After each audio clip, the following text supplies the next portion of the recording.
तर सर्वांचं माझ्या चॅनलमध्ये खूप खूप स्वागत आहे आणि सर्वांना गुढीपाडव्याच्या खूप खूप शुभेच्छा. सण कोणताही असो, गुढीपाडवा असो वा दुसरा कोणताही सण असतो, सकाळी सकाळी खूप कामं असतात. स्वयंपाक करणे, घरातलं झाडझूड करून घेतली, घर पुसून घेणे, मेन म्हणजे देवपूजा करणे, बाकीची कामं करणे. तर मग झालं असं की मी आदल्या दिवशीच देवाची भांडे वगैरे घासून घेतली होती, कारण दुसऱ्या दिवशी मला माहीत होतं की घाई होणार, कारण कितीही म्हटलं तरी उशीर होतोच आणि लवकर गुढी उभारायची म्हणून मग मी आदल्याच दिवशी काही कामं करून घेतली होती. तरी दुसऱ्या दिवशी सकाळी झाडून वगैरे घेतलं, घरं पुसून घेतली, गॅलरीत जिथे गुढी उभारायची तिथे देखील झाडून घेतलं मी. आणि किती म्हटलं तरी रोज जरी झाडलं पुसलं तरी धूळ तर खूपच येते, कारण रस्त्यावरच घर असल्यामुळे खूप जास्त प्रमाणात धूळ येते घरात. आणि त्यानंतर मग झाडून पुसून घेतल्यानंतर मग अर्धी निम्मी स्वयंपाकाची देखील तयारी करून घेतली होती. कुकर वगैरे लावून घेतला होता आणि तेवढ्यात म्हटलं की झाडून पुसून घ्यावं घर तोपर्यंत. इथे पीठ पण मळून घेतलं, कारण पीठ पोळ्या करायच्या होत्या म्हणून मग म्हटलं की लवकरच पीठ मळून घ्यावं, कारण लवकर पीठ मळलं की चांगलं मुरतं आणि मग पोळ्या देखील चांगल्या येतात. त्यानंतर मग साडी वगैरे म्हणजे घर आवरून घेतलं. त्यानंतर मग साडी वगैरे नेसून घेतली आणि मग माझं देखील आवरून घेतलं. जास्त काय नाही, थोडासा मेकअप केला. साडी नेसली म्हटल्यावर थोडा तरी मेकअप करायलाच पाहिजे.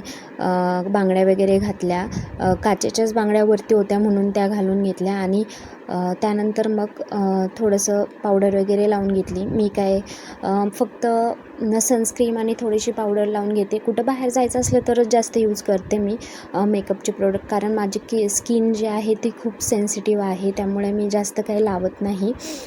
तर इथे मी बांगड्या वगैरे घातल्या, थोडीशी लिपस्टिक वगैरे लावून घेतली. जास्त काही करत नाही, सिम्पलच असा मेकअप केला.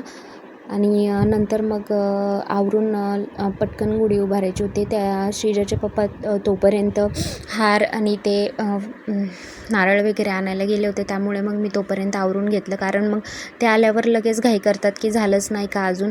आणि किती म्हटलं तरी आपल्याला साडी नेसायला आणि आवरायला थोडासा टाईमच लागतो. तर असं मी थोडं आवरून घेतलं आणि त्यानंतर मग इकडं माझे अर्धी शिट्ट्या होत होत्या कुकरच्या स्वयंपाकाच्या. त्यानंतर आवरून झाल्यानंतर मग मी लगेचच बाहेर रांगोळी वगैरे काढायची होती. तुळशीपाशी देखील रांगोळी काढायची होती, जिथे गुढी उभारायची आहे तिथे. आणि मी इथे असं चौरंग वगैरे टाकून, छोटंसं जे आहे आमच्या इथं होतं छोटं चौरंग, तिथे ते टाकून मी त्याच्यावर लाल वस्त्र टाकलं आणि म्हटलं त्याच्यावर तांदूळ किंवा गहू चे स्वस्तिक वगैरे काढून तिथंच गुढी उभारू. आणि पहिले तिथं रांगोळी काढून घेतली. म्हटलं हे आल्यावर कधी पण म्हणतील की चल लवकर, घाई करतील, त्यामुळे मग मी पहिले जिथं गुढी उभारायची तिथं रांगोळी काढली. त्यानंतर देवापाशी काढली आणि त्यानंतर मग बाहेर रांगोळी काढून घेतली. जास्त काही जागा नाही आहे बाहेर, त्यामुळे छोटीशीच अशी रांगोळी काढावी लागते. आणि हे आले तोपर्यंत माझं आवरलं होतं बरंच असं. आणि हे बघा, त्यांनी अशी छोटीशी छान मस्त अशी गुढी आणली होती आणि श्रीजाचं इथं चाललं होतं. हा झेंडा मला लावायचा होता आज, त्यामुळे त्यांनी बाहेर काढून ठेवला. तर ती इंडियाचा झेंडा असं म्हणत होती. तर तिला काय माहीत, तिला मी सांगितलं अगं हा भगवा झेंडा इंडियाचा वेगळा असतो. तर मग ती म्हणते नाही इंडियाचंच आहे. म्हटलं ठीक आहे, जाऊ दे. त्यानंतर मग मी ही कोरी साडी होती माझ्याकडे, तर हिची प्लीट्स पाडून घेतल्या आणि म्हटलं हीच लावूया, कारण कोरी साडी लावत असतात. तर माझ्याकडे 2-3 होत्या, त्यापैकी ही मला छान वाटली म्हणून मग मी हिचंच प्लेट्स पाडून घेतल्या. आणि त्यानंतर मग श्रीजाच्या पप्पांनी तोपर्यंत बाकीची तयारी केली. बांबू जो आहे तो धुवून वगैरे घेतला छान स्वच्छ पाण्याने. आणि त्यानंतर मग आम्ही दोघांनी मिळून मग हार आणि ते आतमध्येच पहिले लावून घेतलं सगळं, साडीलाच बांधून घेतलं होतं. आंब्याची पानं, कडुनिंबाची पानं आणि त्याचबरोबर गाठी देखील आणि हार देखील बांधून घेतला होता साडीलाच. त्यानंतर मग आम्ही पहिले आतमध्ये बांधून घेतल्यामुळं काय होतं की बाहेर मग गॅलरीमध्ये आमच्या जास्त जागा नाही आहे ना, त्यामुळे मग आम्हाला थोडंसं काही गोष्टी आतमध्येच कराव्या लागतात हॉलमध्ये. त्यामुळे मग हे आम्ही आतमध्ये असं कलावा आहे, दोऱ्याने नाही बांधलं, कलाव्यानेच बांधलं होतं.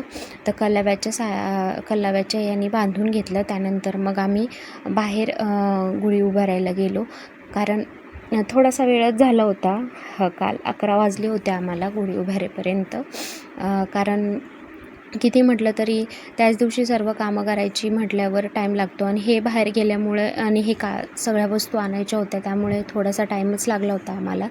तर यांनी ही बांबूला आतमध्येच सगळं लावून घेतलं होतं. त्यानंतर कलशावर मग स्वस्तिक वगैरे काढून घेतलं आणि 5 ठिपके काढले.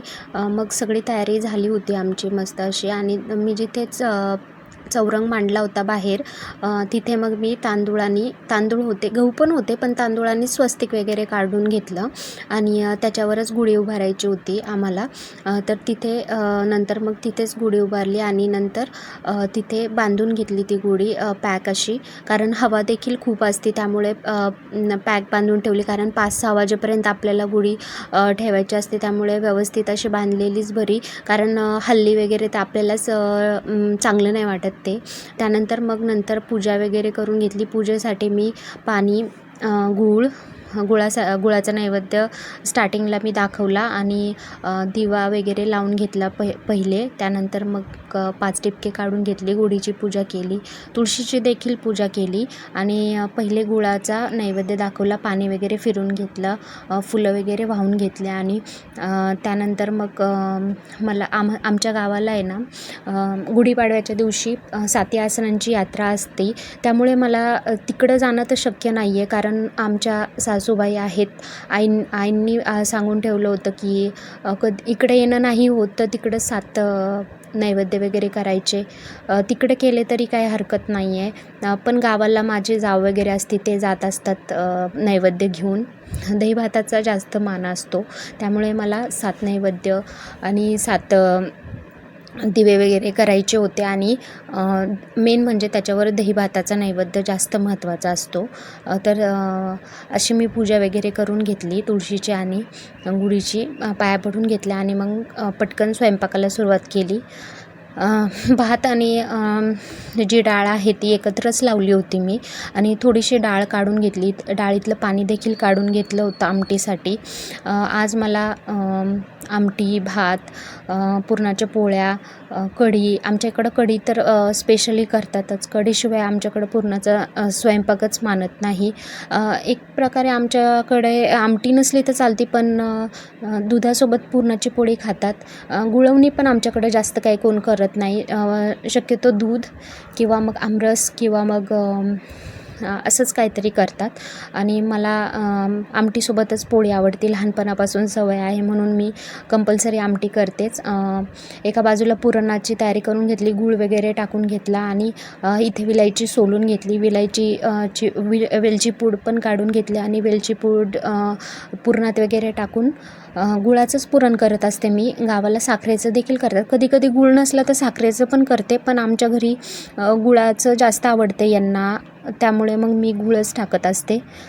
त्यानंतर पुरण वगैरे झाल्यानंतर पुरण चाळणीमध्ये बारीक करून घेतलं आणि म्हणजे पुरण काढून घेतलं आणि त्यानंतर मग मी इकडे आमटीची देखील तयारी करून घेतली होती. खोबरं, कांदा, कटाची आमटी जशी असते ती तर तुम्हाला माहीतच असेल कशी करतात, बऱ्याच जणांना माहिती आहे कशी करतात, पण ज्यांना माहीत नसेल त्यांनी मला सांगा, मी एकदा करून दाखवते. कमेंटमध्ये सांगा मला की कटाची आमटी करून दाखव म्हणून. तर इथे पुरण देखील मी चाळणीने बारीक करून घेतलं आणि इथे त्यानंतर मग पहिले आमटी टाकून घेतली. आमटी आणि कढी झाली म्हणजे अर्धा निम्मा स्वयंपाक झाल्यासारखं वाटतं. आणि इकडे कढी देखील करून घेतली होती. कढी भजे मेन असतात, तरी मी आज उडीद आणि मुगाचे वडे नाही केले, नाही तर आमच्या गावाला उडीद मुगाचे वडे देखील कंपल्सरी करतातच. तर इथे असे छोटे छोटे 7 नैवेद्य करून घेतले. त्यानंतर मग दिवे देखील करून घेतले 7. पहिले लाट्या करून घेतल्या अशा, म्हणजे इझी जातं ना 7 नैवेद्य करायला. त्यानंतर मग असे एकत्रच सर्व 7 नैवेद्य करून घेतले आणि नंतर मग मस्त असं ताट तयार केलं नैवेद्याचं. तर मी इकडे अर्धा निम्मा स्वयंपाक करून घेतला होता. तोपर्यंत शेजारच्या पप्पांना म्हटलं की इथे नैवेद्य भरून घ्या आणि मग मी तोपर्यंत तळण वगैरे काढून घेते.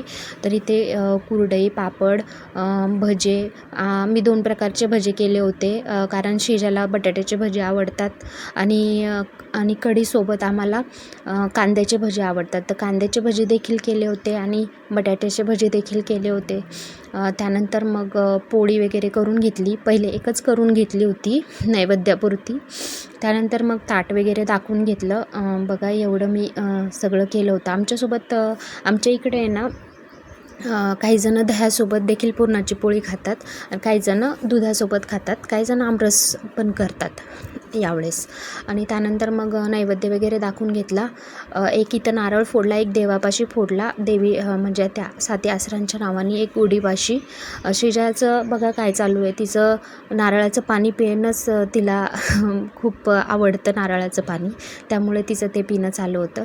तर असा देवीला नैवेद्य वगैरे दाखवला आणि आम्ही जेवण करून घेतलं छानपैकी. तर व्हिडिओ आवडला असेल तर चॅनलला लाईक, शेअर, सबस्क्राईब नक्की करा.